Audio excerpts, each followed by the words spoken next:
बिस्मिल्लाहिर्रहमानिर्रहीम। मेरा नाम डॉक्टर फैसल है। आज की वीडियो में हम लोग बात करेंगे कि अगर आपके जोड़ों में या घुटनों में दर्दें होती हैं और इसमें से टक टक की आवाज़ें आती हैं तो क्या फ्लैक्स सीड्स यानी अलसी के बीज या फिर हड्डियों का शोरबा जिसे हम बोन ब्रोथ कहते हैं, क्या ये हमारे घुटनों की कार्टिलेज को ठीक कर सकता है? क्या ये हमारे घुटनों की दर्दों को कम कर सकता है? ऐसे लोग जिनको सीढ़ियाँ चढ़ते हुए घुटनों में दर्दें होती हैं, ज़्यादा देर बैठ के जैसे खड़े होते हैं तब उनके घुटनों में दर्दें होती हैं, तो क्या इससे फ़र्क पड़ सकता है? अक्सर लोगों को जब भी घुटनों में दर्दें होती हैं तो उनके घुटनों में दर्द की एक बहुत बड़ी वजह होती है कि अगर घुटनों के बीच की कार्टिलेज या ग्रीस खराब हो जाए।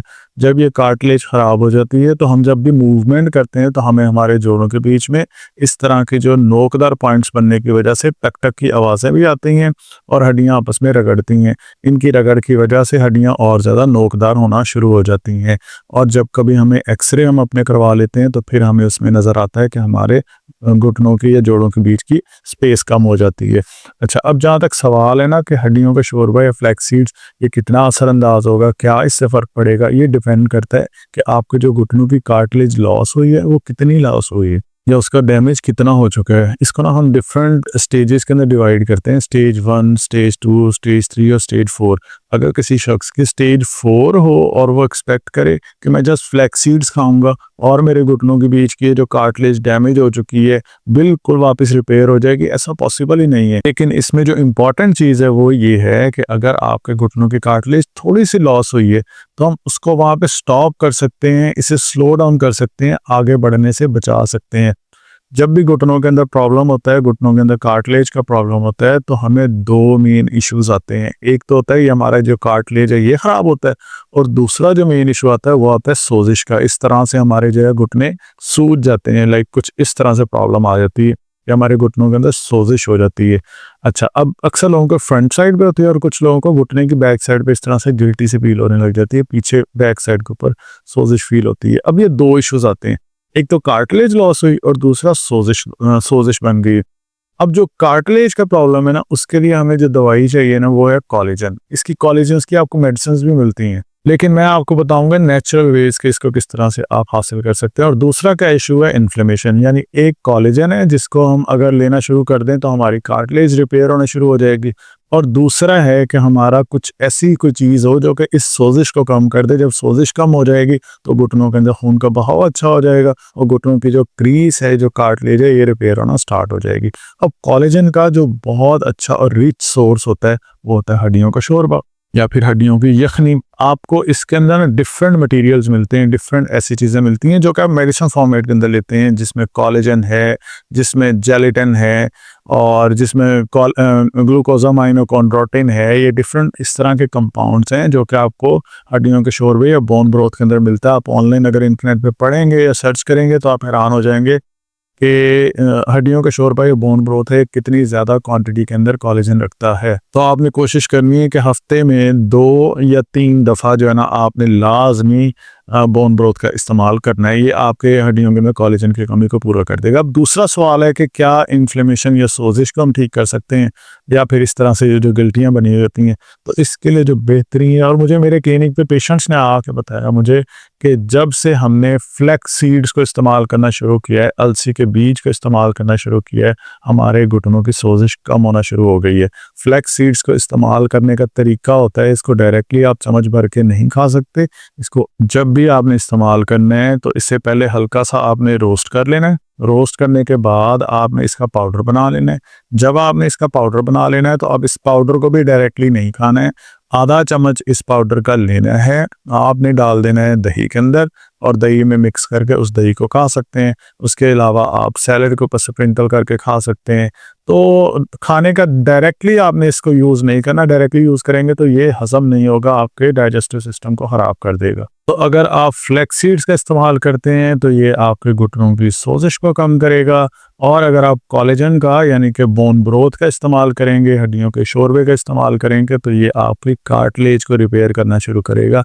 कार्टिलेज का जो डैमेज हो रहा है उसको स्लो डाउन करने में मदद करेगा। इन दो चीज़ों के अलावा एक बहुत बड़ा प्रॉब्लम आता है, जिन लोगों के घुटनों की कार्टिलेज का मसला हो या घुटनों में दर्दें हों तो उनका घुटना जब वो सीधे लेटते हैं तो बेड के ऊपर इस तरह से नहीं लगता। घुटना इस तरह से एंगल में होता है कि यूँ लगता है कि जैसे यहाँ से घुटना थोड़ा-सा उठा हुआ है, कुछ लोगों का बहुत ज़्यादा उठा हुआ होता है, कुछ का बिल्कुल थोड़ा-सा होता है, यानी बेड के साथ नहीं लग रहा होता।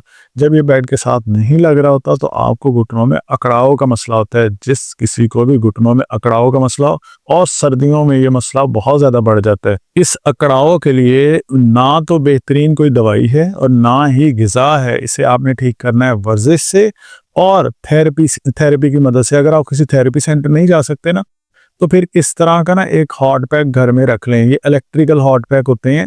इनका फ़ायदा ये होता है कि ये आपके घुटने को नरम करने में, यानी कि घुटने के अकड़ाव को कम करने में हेल्प करता है। आप इस तरह का हॉट पैक ले लें और इसको अपने घुटने के ऊपर लपेट लें।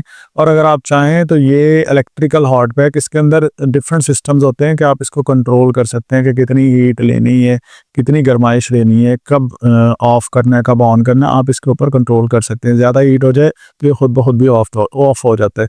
इस नंबर के ऊपर रब्ता करके आप इसे ऑर्डर कर सकते हैं, घर में ले सकते हैं। तो जब भी घुटनों में अकड़ाव का मसला है या घुटने अकड़ते हैं, दर्दें होती हैं, तो फिर आपने इस तरह का हॉट पैक अपने घुटने के ऊपर लपेटना है, अपने घुटनों को गर्माइश देनी है। जिन्हें भी इलेक्ट्रिकल हॉट पैक की ज़रूरत है, ख़ास तौर पे उनको लाजमी ज़रूरत होती है जिनको घुटनों की ग्रीस का मसला हो, तो वो लाजमी ऑर्डर करें और अपने पास रखें। नंबर 2, अगर आप इलेक्ट्रिकल नहीं ले सकते हैं तो फिर मैं आपको रिकमेंड करूँगा कि आप ये सिंपल हॉट पैक रख लें।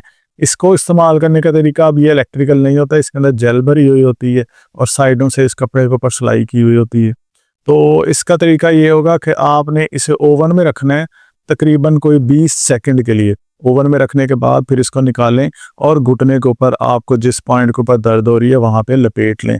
रिकमेंडेड ये होता है कि आप इस तरह का इलेक्ट्रिकल हॉट पैक रख लें। अगर किसी थेरेपी सेंटर जा सकते हैं तो फिर वहाँ पे जाके ये भी लगवाएं, डिफरेंट वर्जिशें भी करवाएं, और अगर नहीं जा सकते हैं तो फिर घर के अंदर खरीद के रख लें आप अपने पास, क्योंकि इसकी ज़रूरत पड़ती रहती है, ख़ासतौर पर सर्दियों में बहुत ज़्यादा ज़रूरत पड़ती है। तो आई होप सो कि आपको अगर घुटनों की ग्रीस का मसला आपको समझ आ गई होगी कि हमने कोलेजन लेना है और उसके लिए हम अपना हड्डी का शोरबा जो है यूज़ करेंगे, और आप हड्डियों की यखनी बना के भी इस्तेमाल कर सकते हैं। और अगर आपको घुटनों की सोजिश का मसला है तो फिर आपने फ्लैक्स सीड्स को इस्तेमाल करना है, जिसे हम पहले रोस्ट करेंगे, पाउडर बनाएंगे, दही या सैलेड के ऊपर स्प्रिंकल करके इस्तेमाल कर सकते हैं। और हड्डियों के अकड़ाव के लिए आपने गरम टकोर का इस्तेमाल करना है। बाकी कोई भी अगर आपका सवाल है आप नीचे कमेंट्स में पूछ सकते हैं।